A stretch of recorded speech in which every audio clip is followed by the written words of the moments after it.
আসসালামু আলাইকুম প্রিয় বন্ধুরা। কুড়িগ্রাম থেকে রংপুর যাতায়াত পথে রোডে একটি অ্যাক্সিডেন্ট হয়ে যায়। অনাকাঙ্ক্ষিত অ্যাক্সিডেন্টের কারণেই সমস্ত গাড়ি চলাচল বন্ধ হয়ে আছে এই মুহূর্তে। এখন সামনে সেই অটো ড্রাইভার মারা গিয়েছে বলে আমরা জানতে পারলাম।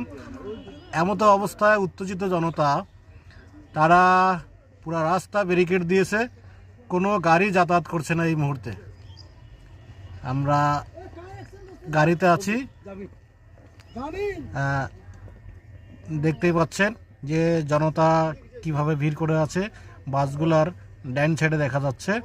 শীতের সময় এখন টোটাল গাড়ি ঘোড়া চলাচল বন্ধ আছে এই মুহূর্তে। আমরা দেখতে পাচ্ছি এই হলো এই মুহূর্তের আপডেট। এটা রংপুর থেকে যারা লালমনি যাচ্ছেন, কুড়িগ্রাম যাচ্ছেন, তাদের জন্য এটা টপ নিউজ। সুতরাং এটাকে মাথায় রেখে আপনারা পথ শুরু করতে পারেন।